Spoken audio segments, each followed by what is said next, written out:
Sejam bem-vindos ao canal Terror e Nonsense. Aqui vai encontrar histórias diretos do baú maldito. É recomendável ouvi-las com fone de ouvido. Não deixe de curtir e nos seguir aqui, ajuda bastante o nosso canal. Vamos para as histórias.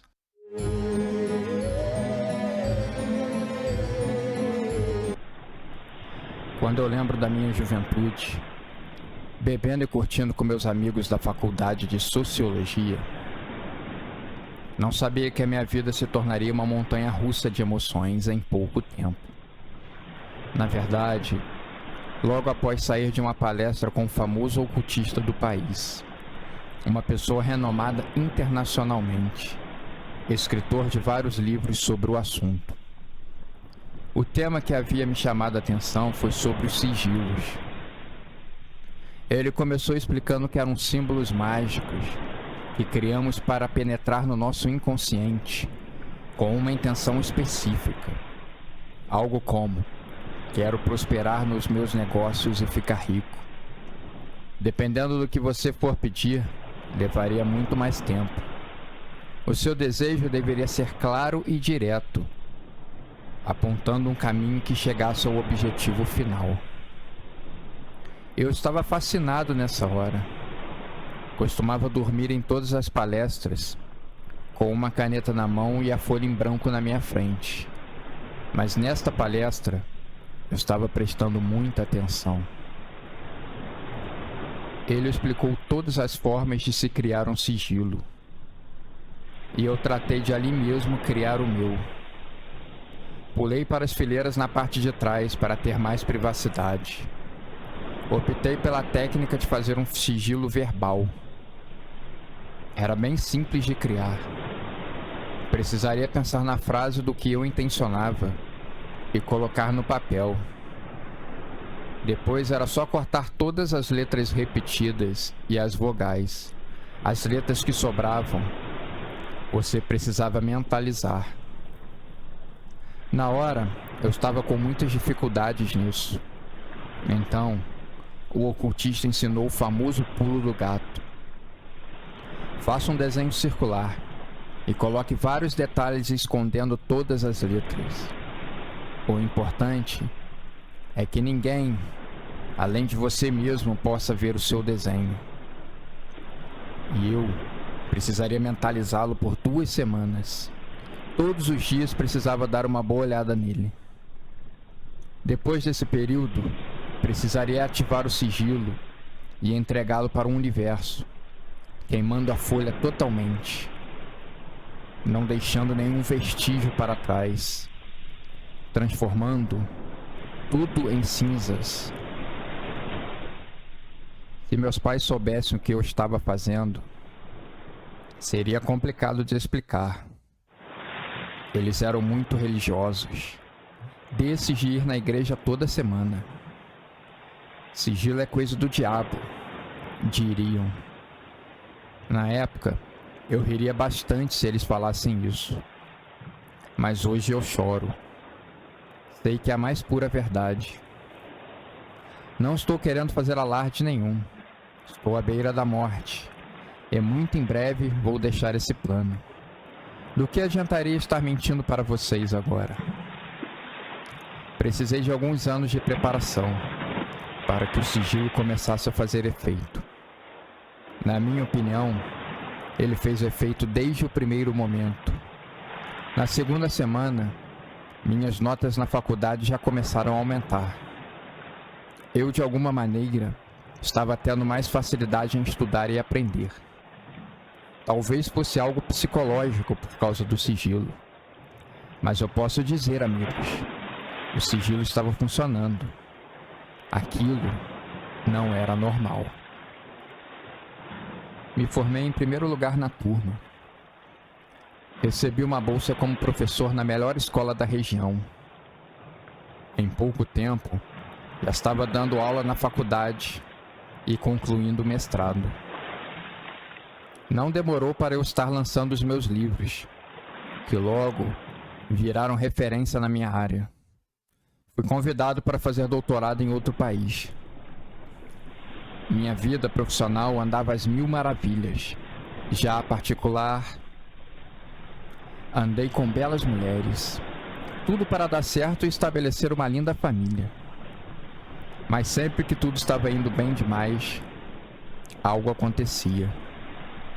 A minha primeira noiva caiu morta poucos dias depois do nosso noivado.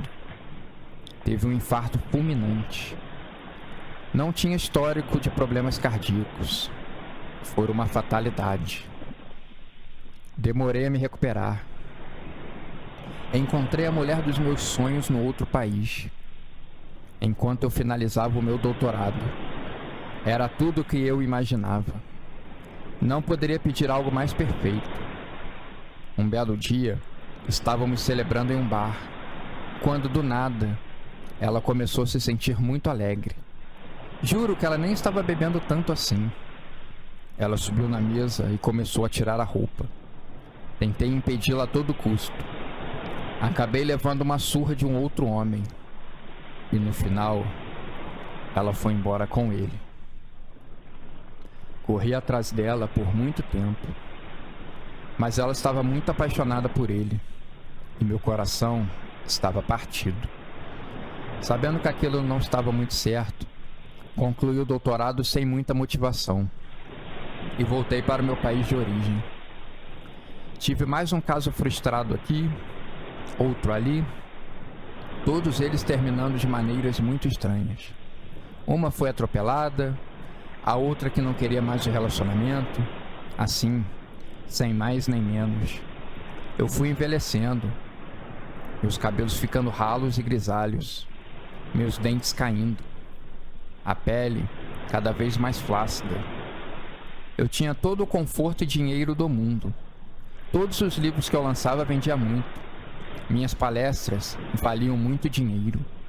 Rodeado de muitas pessoas, mas amaldiçoado pela solidão. Queria colocar a culpa em alguém, alguma coisa. Mas eu nessa época não me lembrava do sigilo que tinha lançado. Ele estava perdido na minha mente. Desesperado, tomei um coquetel de remédios e adormeci. Nos meus sonhos, o capiroto apareceu e me disse que meu pacto com ele seguia intacto, que ele havia dado tudo o que eu tinha pedido no sigilo. Retruquei que eu queria um novo amor, que ficasse comigo na velhice e me fizesse companhia. Acordei com um cheiro forte de enxofre no meu nariz e a visão do demônio na minha frente. Não posso realizar esse seu desejo. Todos os seus amores foram sugados para alimentar o seu sigilo. A sua vontade de ser grande e bem-sucedido. Toda conquista sua foi um amor queimado e sacrificado ao sigilo. Ele se alimentou de todos os seus amores esse tempo todo. Agora, ele se alimenta do seu corpo e da sua alma. Essas foram as palavras do demônio para mim. Com o passar dos meses, fui realmente adoecendo e envelhecendo mais rápido que o normal. As pessoas notavam isso e mandavam eu consultar o médico. Eu já sabia o que era e dava sempre uma desculpa. Pouco depois pegava um avião e ia morar em outra cidade. Sempre que eu ia dormir, via a visão do inferno se aproximando. O cheiro de enxofre ficava mais forte e o calor aumentava. Sentia os pelos do meu braço queimando. Uma risada diabólica no fundo. Ele estava me esperando. Saí em busca de uma cura. Com um pouco de força que me restava, eu fui em busca de conhecimento. Tentei contato com o ocultista da palestra de muitos anos atrás, mas nunca o achei. Seus rastros foram sumindo ou simplesmente apagados. Em um livro empoeirado de uma pequena biblioteca obscura, encontrei algo que poderia dar certo. Um feitiço que poderia acabar com o poder do sigilo. Para isso, eu precisava apenas escrever a frase do sigilo ao contrário e levar o papel para um riacho com águas cristalinas e deixar que a natureza fizesse a sua parte. Me ajoelhei nesse riacho com bastante dificuldade e entreguei o sigilo ao contrário. A minha liberdade do diabo, o fim do pacto. Ele não apareceu para me impedir. E depois, nunca mais apareceu nos meus sonhos. Mas a minha condição física continuou piorando cada vez mais. Hoje estou deitado em uma cama de hospital, delirando, mentalmente repassando toda a minha vida.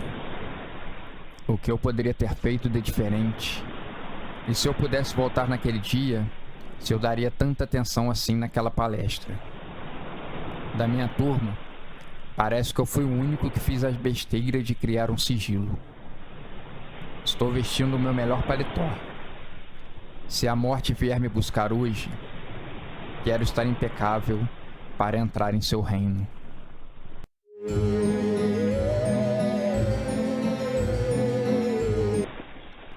Não entre na loja se você não acredita. Era essa a faixa que alertava os clientes sobre a loja de artigos mágicos. Ela tinha um nome peculiar: a ciência da magia. A loja tinha tudo para ser um fracasso total. A sua localização era péssima. Ficava em um beco sem saída, encaixotada entre um barranco que dava para a linha do trem e atrás da loja dava para a parte de trás de um monte de prédios velhos.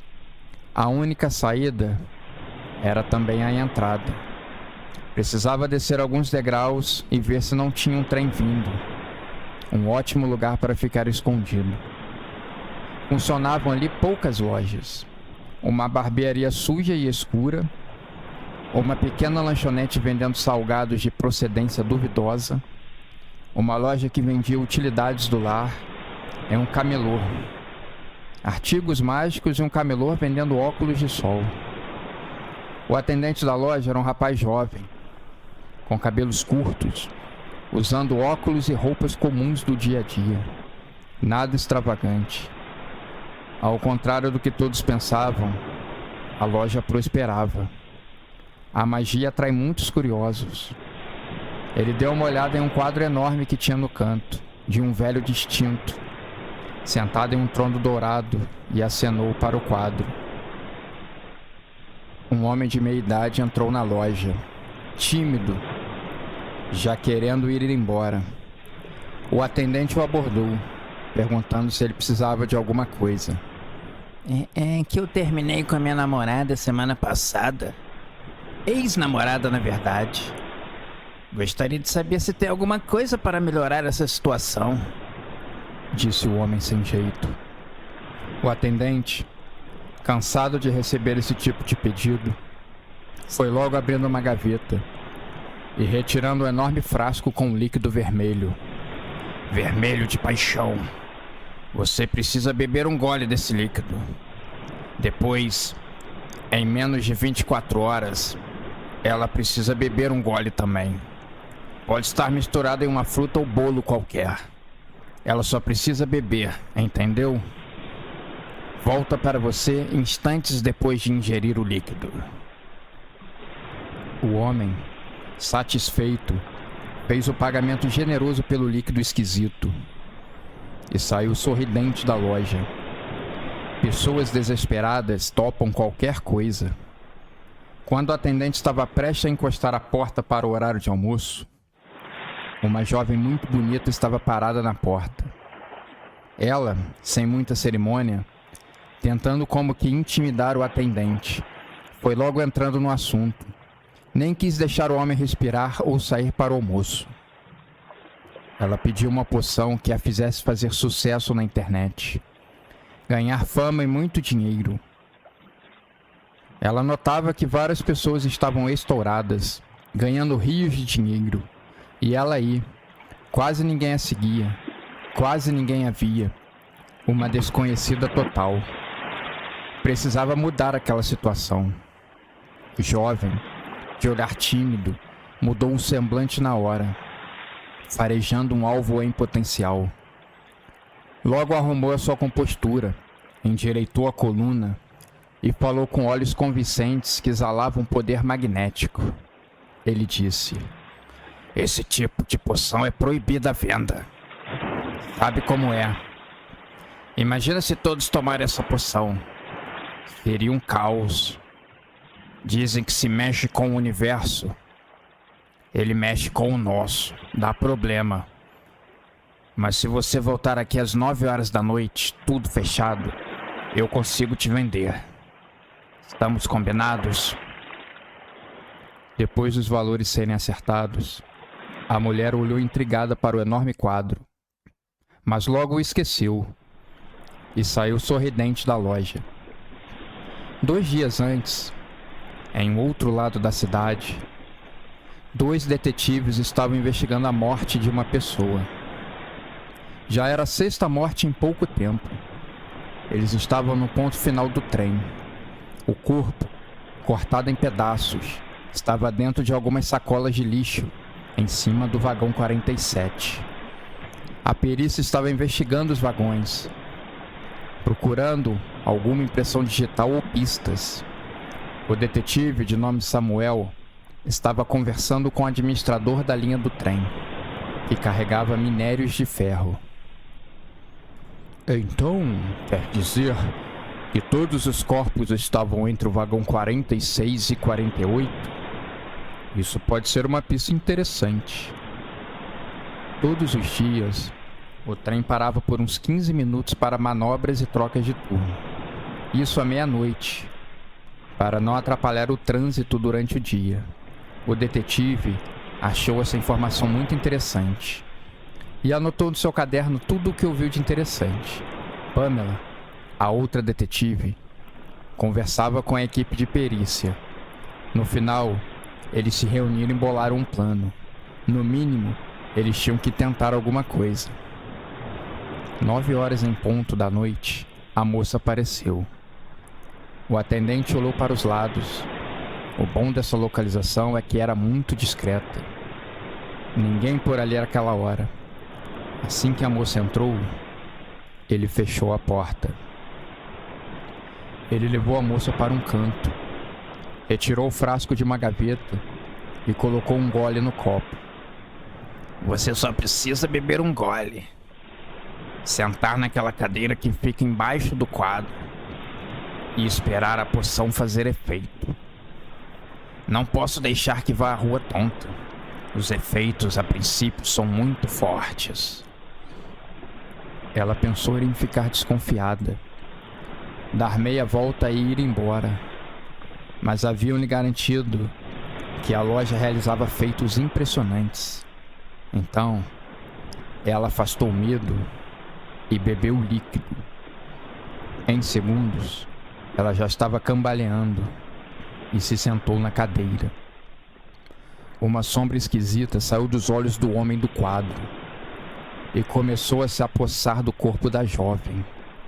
O atendente rapidamente fez o corte no pulso dela e, com sangue, desenhou um sigilo no chão.